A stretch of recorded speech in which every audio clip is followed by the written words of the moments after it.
Greetings, loved ones. We are back for the second segment of the Enlightenment with the teachings of Eckankar. I tell you the truth. It's about power. It's about control. But that power is a spiritual power that allows one and helps one have control over themselves, not control over someone else. It's about controlling yourself. If you could control that emotional body, which is your most dangerous body, you would be a totally new, transformed spiritual being. If you could control those emotions, that greed, that anger, there are 5 passions of the mind that one must be aware of that keep soul trapped in the body. They are greed, anger, lust, vanity, and attachment. This is what the teachings of Eckankar teaches one. How to live a spiritual life. And a spiritual life consists of a wholesome. And when I say wholesome, that's wholesome based upon what the individual chooses. My father gave me choice. My mother gave me pain and fear because she said I must obey. That was the greatest thing my father could give me, was unconditional love and choice. He said, here are the 2 paths. This one leads here, and this is what happened, probably. This one leads here, and this is what happened, probably. And it didn't matter which one I chose. He was going to love me anyway. Now, this is the story I wanted to tell you. When I moved in this apartment, I had a thing with this fear of heights. So when I would look out the window and look down, I would be terrified, paralyzed, and feeling would come in my stomach, and I'd have to get away from there. The thought of me falling paralyzed me. So I got backed up, gathered my strength, tightened my fists, and swore I was not going to be afraid to look out that window and look down at the cement. But lo and behold, no matter how much mind power that I used, I couldn't overcome that. So I asked the Great Spirit to assist me with that. Now, in the teachings of Eckankar, it teaches one how to soul travel. So that night, I was taken out of the body in the lucid state. And I was taken to this place that was so high up, I was just paralyzed with it. I couldn't stand up. I had to lay down on the floor and try and grip the floor, digging my nails into the floor because I was so afraid I was going to fall off of that platform. My mind just could not handle it. And after about a week and a half of those type of experiences, I couldn't take no more. I stood up and I said, I can't take no more. And I ran and jumped off of that platform in that high place. And when I jumped off and was falling, the thought came to mind, I was waiting to smash on the ground when I hit. But instead, soul awakened and said, I can fly. And then I realized that I could fly. And I said, I ain't got nothing to be afraid of. I can fly. And I just started flying around the place. But it wasn't until soul awakened to the realization that it could fly that anything happened for me. Spiritual power, not mind power. So anyway, I came back to the body and the human state of consciousness. And then, I don't know, a week or so later, whatever, I was just going across the sound on a ferry to the other side there. And I was standing up there looking over the side of the boat into the water. And wasn't really thinking about nothing. And then all of a sudden I realized I am not paralyzed with fear, because it was an impossibility for me to stand up beside that in that boat, that ferry, and look over into the water, because I can't swim either. So I would have to get away from there. That feeling ain't nothing nice. But I'm looking over into the water and there's no paralyzing fear. And I said, "Do look at this. I could put my foot over the side of this ferry here and ride to the other side. And it wouldn't bother me." So I tell you that to say this. It takes spiritual power to break any habit, any programming, anything. But first you have to focus on the soul. You have to be able to communicate with the soul. You have to speak to it, or should I say speak to God that's right inside of you, the soul. That is the link to you and God, the soul, not nobody outside of you, not no preacher, not no priest, not no nobody or no thing. The way, the truth lies within you, each and every individual. And if you start focusing on the soul, the real you, then it will start to pay attention to you.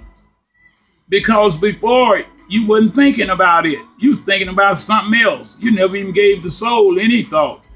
Not even a first one or a second one. And that's just the way that was. But the time has come. The mandate has been issued. Soul must evolve. And my goddesses, I call my goddesses equinox. For those that need to know something, I call them equinox because they bring balance to my life. I can do what I do, like sitting here talking with you right now. It doesn't matter what state I choose to be in, because I can move from state to state.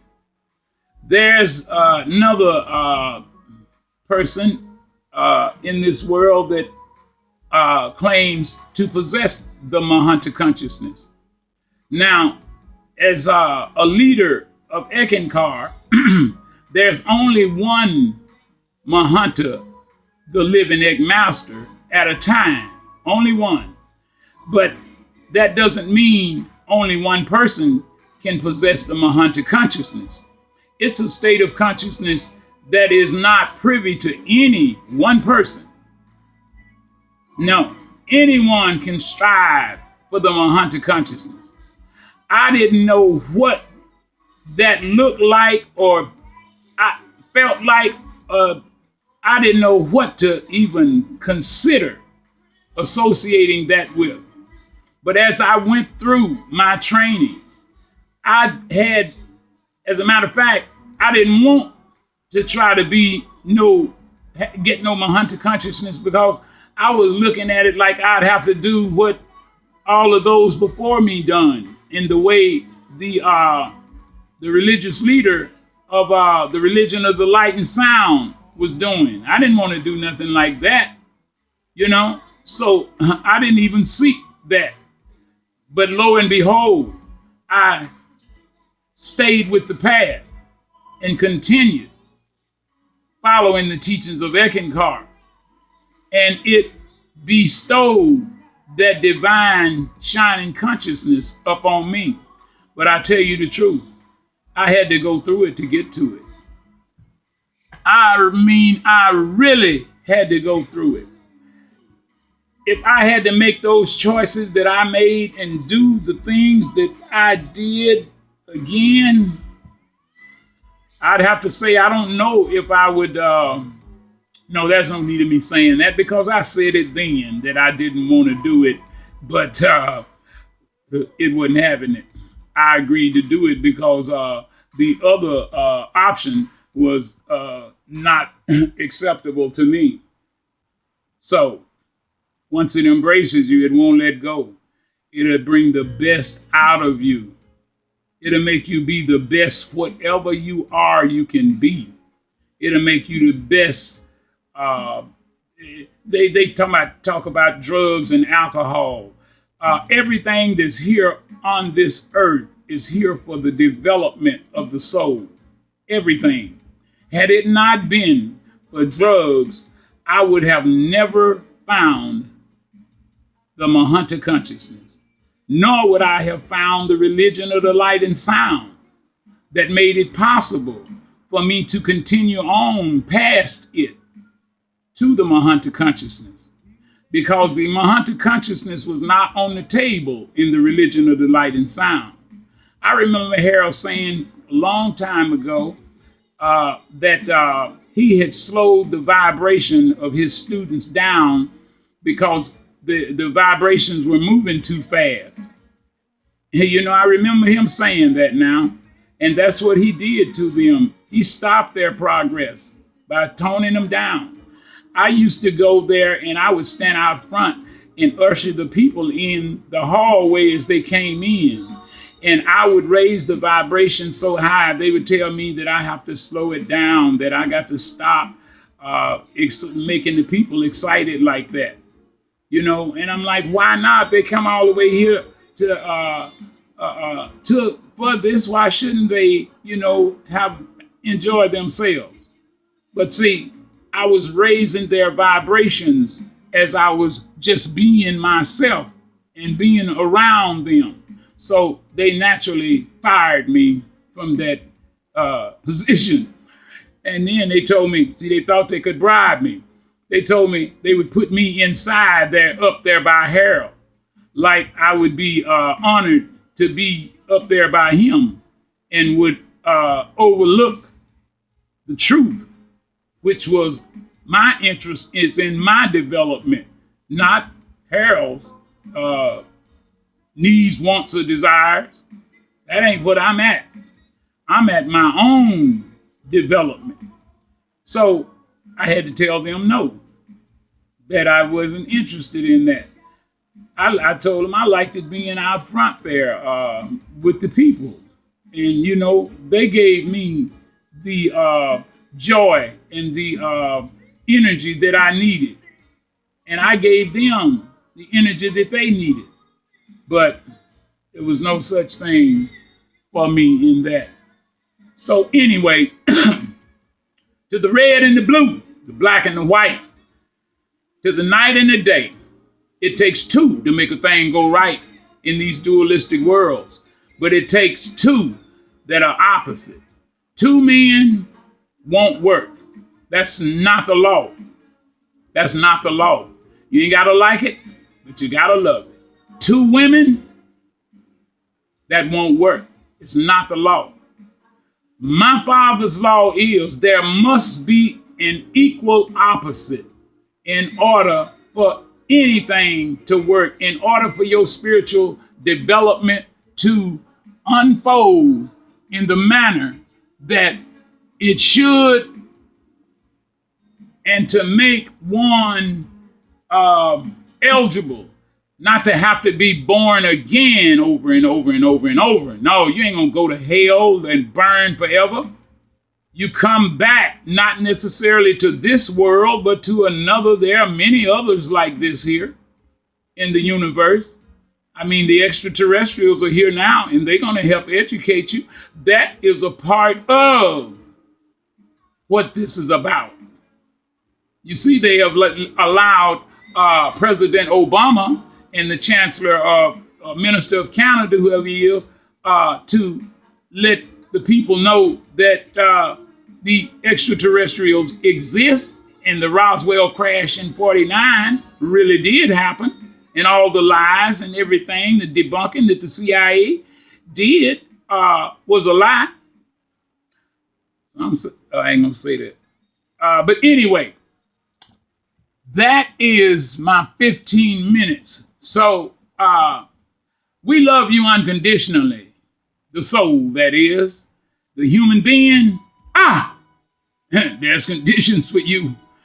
But to the soul, that's an unconditional act there.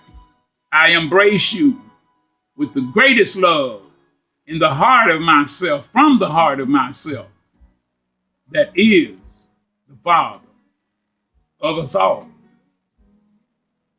With that, we thank you, and may the blessings be. We will always be with you. We're as near to you as your own breathing. We're right beside you right now. But you can't see it.